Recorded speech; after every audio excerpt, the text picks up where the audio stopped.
राजेश कुमार वैरागी, candidate Baspa, जिसने nomination वापस लिया। तो है जी रोहतक लोग। प्रेस कॉन्फ्रेंस का विषय क्या है?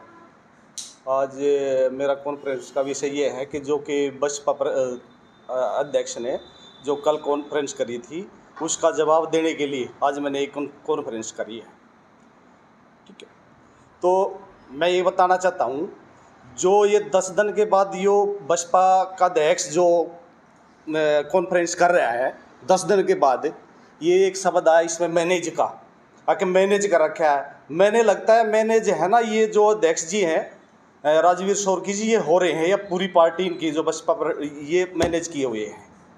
मैंने इसलिए प्रेस कॉन्फ्रेंस करी कि ये मेरे पे ब्लेम करते हैं कि भाई ये कांग्रेस पार्टी ने खरीद लिया, उसने खरीद लिया, उसने खरीद लिया। तो मेरा मकसद यही था, मेरा नॉमिनेशन वापस लेने का मकसद यही था कि इन्होंने मेरे से अननेसेसरी मेरे से पैसे की डिमांड करी, बार बार फंड की मेरे से। मैंने 4 तारीख को नॉमिनेशन है ना बहुत धूमधाम से भरा था, और इन लोगों ने खुद माना है कि 1984 के बाद जो नॉमिनेशन में जितना क्राउड 10-10 ट्रैक्टरें और इतने जवान लड़के जो पहली बार रोहतक में देखने को मिले हैं, और इन्होंने ब्लेम कर दिया कि ये भाई दीपेंद्र भाई साहब मैनेज कर रहा है। मैंने लगता है कि ये बीजेपी वाले से मैनेज हो रहे हैं, क्योंकि 10 दिन के बाद ये कॉन्फ्रेंस कर रहे हैं। ये बीजेपी के पेज पे चल रहा है। बार बार मेरे को बोलते हैं भाई फंड दो। पहले से बोलते रहे कि भाई 4 तारीख से पहले तो बोलते रहे भाई कोई नहीं, मैनेज करेंगे। जब मैंने है ना अपना नॉमिनेशन भर दिया, उसके बाद इन्होंने फंड का दबाव बना दिया मेरे पे। फंड दो, पदाधिकारी जो भी फंड दो, ऑफिस के तो कैश दो, गाड़ियाँ हैं उनके कैश दो। इस करके जो भी इन्होंने मेरे पे ये दबाव बनाया बार बार, मैंने तो दुखी हो के ना बिल्कुल जब अपना नॉमिनेशन वापस लिया है 9 तारीख को 2 बजे के आसपास। मेरा कॉन्फ्रेंस करने का यही मकसद था। ये मेरे को ब्लेम करते हैं ना, अगर भाई ये मैनेज कर रखा था कांग्रेस पार्टी ने, पैसे ले रहा है, ये ले रहा है। पैसे लेता तो मैं कहीं छुप जाता। मैं तो कॉन्फ्रेंस करने ऐसी, कल मैंने वो देखा था, आज मैं कॉन्फ्रेंस के लिए आप बुलाए हो, जैसे भी जो आप आए हो जैसे भी। तो मैं ये बताना चाहता हूँ, मैनेजमेंट ही ये बसपा के पदाधिकारी हो रहे हैं, और इन्हें अपने गिरेबान में झांकना चाहिए, दूसरे को ब्लेम ना करके।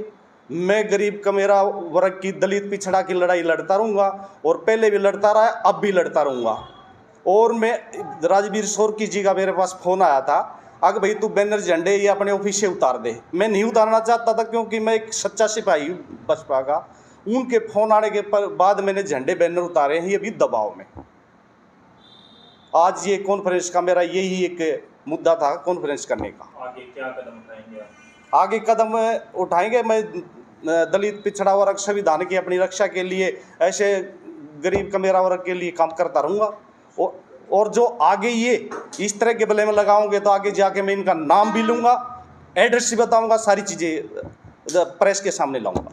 क्योंकि सोरकी ने जो प्रेस कॉन्फ्रेंस की, उन्होंने कहा कि दीपेंद्र सिंह हुड्डा ने मैनेज करते हुए आपको अपने पक्ष में लिया है, और आपके उनके पक्ष में जाने से कोई असर नहीं पड़ेगा, उनके वोटर आपके साथ नहीं। मैनेज तो ये हो रहे ना, ये फेसबुक इसके अरविंद शर्मा के पेज पर चलता है। ये कहते हैं कि भाई हम कांग्रेस को तो वोट देंगे नहीं, अपने कार्यकर्ताओं को उनको बताते कांग्रेस। मैनेज तो ये हो रहे हैं। ये ऐसे साफ सुथरे होते, संविधान की रक्षा करते, तो ये बीजेपी के पेज पर थोड़ी चलता है इनका इंटरव्यू। ये मैनेज किए हुए लोग हैं। साथ ही उन्होंने आरोप भी लगाया कि कहीं कहीं दीपेंद्र सिंह हुड्डा या कांग्रेसी कार्यकर्ता जो बसपा के वोटर हैं उनको तंग कर रहे हैं, धमकी दे रहे हैं। इस तरह की कोई बात नहीं है। जिस दिन से नॉमिनेशन वापस लिया था, कांग्रेस के लोग या हम किसी कार्यकर्ता के पास, किसी पदाधिकारी के पास नहीं फ़ोन किया है, ना हम गए हैं। तो दीपेंद्र हुड्डा को समर्थन देने का क्या कारण रहा?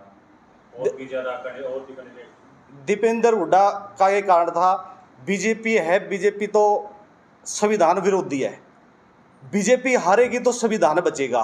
एक मजबूत कैंडिडेट जो दीपेंद्र हुड्डा था, इसको समर्थन इसीलिए लिया है कि हमारा जो गरीब कमेरा वर्ग दलित पिछड़ा की लड़ाई को मजबूती से लड़ेंगे। आपने कहा है कि मैंने पार्टी से समर्थन देने के बाद किसी कार्यकर्ता को फोन नहीं किया, किसी उसको वो नहीं किया, परेशान नहीं किया, क्यों पार्टी में नहीं थे तेरा पर? कौन? आप बसपा में नहीं हो?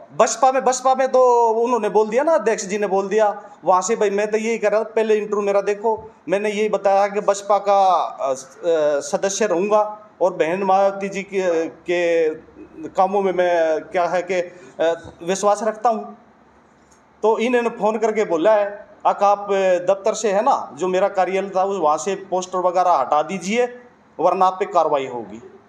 आपको आपने पार्टी को विश्वास में लिया था समर्थन देने से पहले? नहीं, मैंने इंडिविजुअल करा था अपना समर्थन। मैं तो इंडिविजुअल करके मैंने ये देखा था कि भाई जो दीपेंद्र हुड्डा मजबूत उम्मीदवार हैं, ये हमारे संविधान की रक्षा करेंगे, संविधान की बात करते हैं, दलित पिछड़ा वर्ग की बात करते हैं। टिकट तो आपने बीएसपी से लिया था? हाँ, बीएसपी से लिया था। और फैसला आपने इंडिविजुअल कर लिया? हाँ, इंडिविजुअल कर रहा हूँ मैं फैसला। तो मैंने देख लिया ना, पूरा घूम के देख लिया, पूरे हल्के में इन्होंने मेरा कोई सहयोग ही नहीं किया। इन्होंने किसने? ये जो पार्टी के पदाधिकारी हैं, कार्यकर्ता है, कोई सहयोग नहीं किया किसी प्रकार का। अभी मेरे को ये सहयोग किया कि जहाँ पे कोई इनके डेथ होगी वहाँ ले जाके बैठा दिया, 1-1.5 घंटे से वहाँ बैठा, वहाँ से भाई कल करेंगे प्रोग्राम। ऐसी बातें चलती रही। ये फिर मैं बोला भाई ये तो ऐसे तो काम नहीं चलेगा। मैंने इनको बताया तो ये बोले कि भाई नॉमिनेशन के बाद है ना तेरा धुआंधार प्रचार करेंगे। उन्होंने वहाँ भी नहीं, उल्टा पैसे की डिमांड कर दी, फंड दो फंड दो फंड दो।